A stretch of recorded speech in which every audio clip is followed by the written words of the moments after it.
Olá, tudo bem com você? Nessa semana que passou, mais uma vez o pastor André Valadão criou polêmica nas redes sociais, na internet. E aqui, mais uma vez, é bom que se diga que eu vou discutir ideias, não estou preocupado com a pessoa dele, respeito como ser humano. Ele que, alguns meses atrás, criticou a Igreja Adventista do Sétimo Dia, acusando-a de ser uma seita. Eu postei em meu canal alguns vídeos comentando isso, até um sermão eu preparei com base nesta fala dele, com o título de Somos a Seita de Cristo, somos da Seita de Cristo. Vou deixar aqui na descrição do vídeo, caso você tenha perdido, para que você veja ali qual foi o conteúdo, ok? E aí ele voltou à carga agora numa postagem, se eu não me engano, no Instagram, falando sobre o sábado, ou contra o sábado. Parece que agora esse é um dos alvos de suas críticas, né? Dizendo que os patriarcas não teriam guardado o sábado, o que é realmente algo bastante absurdo. Basta ler a Bíblia com paciência para atravessar todas as suas páginas e perceber que o sábado está presente em toda ela. Você vê o sábado em Gênesis, na criação, quando Deus ele estabelece o memorial da criação, tendo ele mesmo descansado nesse dia, santificado e abençoado o sábado. Isso está em Gênesis 2, 1 a 3. Depois nós vemos o povo de Deus lá no deserto, guardando o sábado antes até do Sinai, em Êxodo 16, porque Deus assim os orientava com base ali na concessão do maná. O maná caía 6 dias na semana e no sétimo não caía. Eles podiam colher em dobro no sexto dia e o maná não estragaria para o sétimo dia. Uma lição clara e objetiva de Deus de que eles não deveriam trabalhar em seus trabalhos usuais nesse dia, porque depois o mandamento é dado lá no capítulo 20 de Êxodo, e eles entendem que o sábado é para descansar, o sábado é para reservar para uma comunhão especial com Deus, porque em 6 dias fez o Senhor os céus, a terra, o mar e as fontes e tudo que neles há. Então você vê que o sábado é vinculado com a criação, não com o povo judeu unicamente. Qualquer pessoa que queira guardar o sábado, você vê isso em Isaías 56, Isaías 58, até os estrangeiros que quisessem se unir ao povo de Israel e serem fiéis aos mandamentos de Deus, poderiam fazê-lo. Então nós vemos, sim, os patriarcas, os profetas, depois os discípulos, inclusive Paulo, após a ressurreição de Jesus, né, após a morte e ressurreição de Jesus, guardando o santo sábado, os mandamentos de Deus. Nós vemos Jesus fazendo uma profecia em Mateus 24, anunciando que lá na frente, 30 anos depois, 40 anos depois, o seu povo ainda estaria guardando o santo sábado. Vemos no Apocalipse que o povo de Deus nos últimos dias guarda os mandamentos, Apocalipse 12, 17, 14 e 12, e os mandamentos na Bíblia não são outros, senão os 10 mandamentos. Não há outros mandamentos na Bíblia. Lá em Tiago 2,10, o autor fala que não adianta você guardar a lei e ser infiel em um ou outro ponto, né? E, inclusive ele especifica ali quais são os mandamentos ao citar alguns dos 10 mandamentos. Enfim, temos também o Sermão do Monte, em que Jesus amplia o sentido da lei, menciona ali pelo menos uns 2 mandamentos, ao falar do não matarás e não adulterarás, dizendo então que mandamento é esse que ele estava ampliando. Nós temos os mandamentos de Deus e o sábado presentes em toda a Escritura. Eu vou deixar aqui na descrição também para você um vídeo em que eu analiso esse assunto em mais ou menos 1 hora, faço um estudo ali que atravessa a Bíblia, mostrando então a verdade do sábado permanente e jamais tendo sido alterada por ninguém, muito menos por Deus que deu a lei.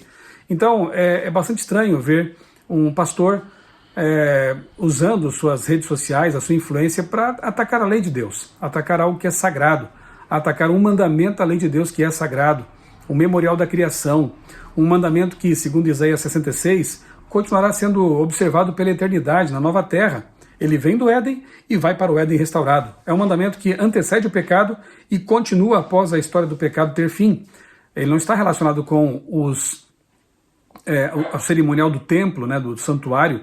Esse sim, que tinha lá seus sábados que caíam em vários dias da semana, em dias diferentes da semana, e que eram cerimoniais, porque estavam ligados ao ritual do santuário, que foi estabelecido por causa do pecado, e que em Cristo teve seu cumprimento, e que quando o fim do pecado estiver decretado, quando Jesus voltar, realmente ficam para o passado.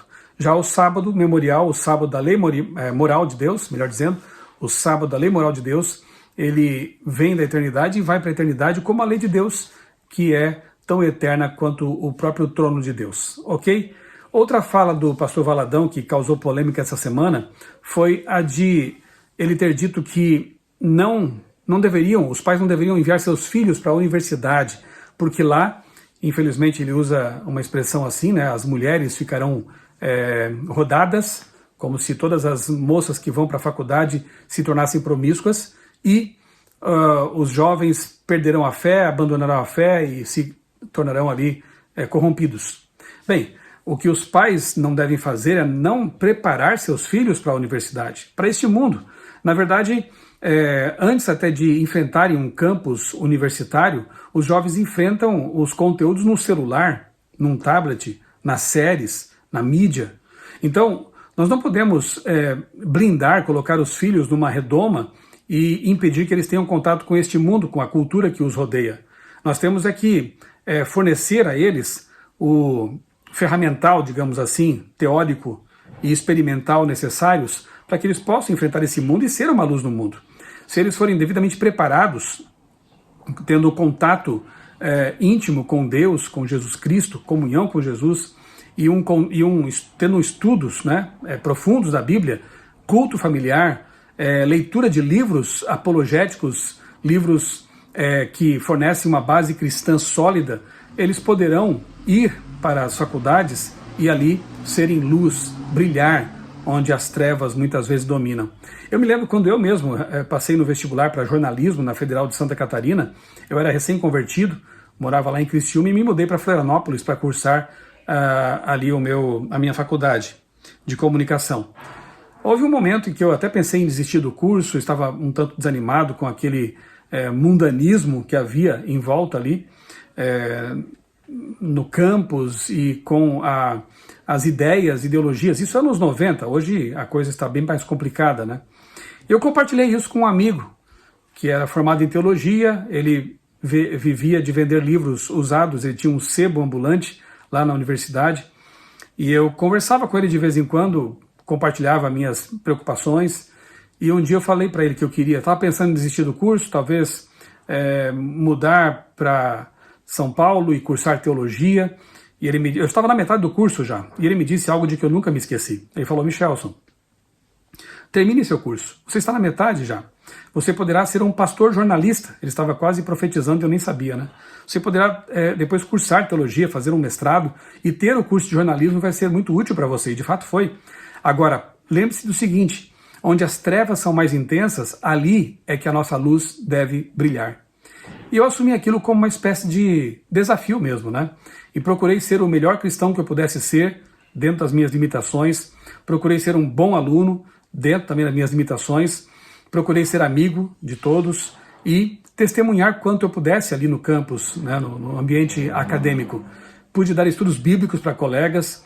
Na minha formatura, eles mudaram o horário para que eu pudesse participar, uma vez que a cerimônia seria nas horas do sábado. Quando souberam que eu não poderia participar por esse motivo, lembraram disso, porque eu já havia falado disso algumas vezes, eles adiaram o horário para que eu pudesse participar. Isso me deixou muito feliz. Eu entreguei livros para todos os meus professores e colegas, enfim, aceitei o desafio daquele meu amigo e pude me formar e ser um jornalista dedicado a Deus. Não fuja do ambiente acadêmico, não fuja dos desafios que a cultura impõe. Prepare-se para isso. Seja uma luz onde as trevas estão talvez até predominando. Não fuja dos desafios. Imagine se os primeiros cristãos, fossem se isolar do mundo porque o Império Romano, pagão, idólatra, estava dominando a cultura naqueles tempos. Imagine só o que seria do mundo sem os pregadores do primeiro século, sem os cristãos fiéis ao longo do tempo, das eras, dos séculos. Então, essa fala do pastor Valadão realmente ela é infeliz, porque isso privaria o mundo de ter médicos cristãos, advogados cristãos, jornalistas cristãos, engenheiros cristãos, que fazem diferença em seu círculo de amizade e influência. Repito, não prive seus filhos do estudo, de avançar nos estudos acadêmicos, mas os prepare devidamente para isso. Que eles estejam à altura do desafio e ali sejam uma luz. E finalmente eu quero comentar aqui uma notícia que essa semana também repercutiu bastante nas redes sociais, aí na imprensa, né? O governador da Louisiana, nos Estados Unidos, cria a lei que obriga salas de aula a ter cartaz com os 10 mandamentos. E aqui na matéria aparece também fotos de outdoors com os mandamentos. Eu estou vendo aqui uma matéria que foi publicada no G1 Globo. Infelizmente aqui o repórter, ou editor, enfim, colocou depois aqui a transcrição dos mandamentos segundo o catecismo, né? Que traz assim, né? Amar a Deus sobre todas as coisas, não tomar seu santo nome em vão, guardar domingos e dias santos, honrar pai e mãe. Quer dizer, a lei do catecismo, os mandamentos do catecismo omitem o segundo mandamento, que proíbe adorar imagens, e mudam o quarto, que passa a ser o terceiro aqui, colocam domingo. Mas se você for à Bíblia, e o governador da Louisiana, ele não vai, obviamente ele não pega ali os mandamentos do catecismo, que foi uma escorregada do G1, ele está se referindo aqui aos mandamentos da Bíblia mesmo, né? Os 10 mandamentos, que ordenam, inclusive, guardar o sábado como dia de repouso.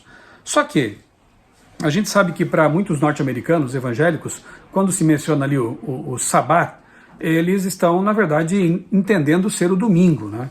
Enfim, mas deixando essa questão aqui de lado, o que me chamou a atenção e me fez discordar de alguns que estavam comemorando, até que bom, a lei de Deus colocada em escolas públicas, a lei de Deus por lei sendo colocada ali na Louisiana. Nós, adventistas do sétimo dia, valorizamos a lei de Deus, como você bem sabe. Guardamos o sábado, isso faz parte até do nosso nome denominacional, do sétimo dia. E claro que seríamos os primeiros, talvez, a ver com bons olhos isso, né? A lei de Deus exaltada, mas não deve ser por decreto. Lembra quando em Daniel, os três jovens hebreus ficaram em pé, firmes ali, e testemunharam de Deus? No fim, Nabucodonosor fez um decreto para que todos adorassem o Deus de Israel. Quando o Estado se intromete em questões de fé, isso não dá certo, isso não é bom. Ao longo da história, quando vemos ali o Estado e a Igreja juntos, de mãos dadas, sempre houve intolerância. As religiões minoritárias sempre sofreram. Pessoas foram presas, perseguidas por discordar da Igreja Romana quando ela estava de mãos dadas com o Estado, pelo menos por mais de 1000 anos proféticos ali como estão em Daniel e Apocalipse.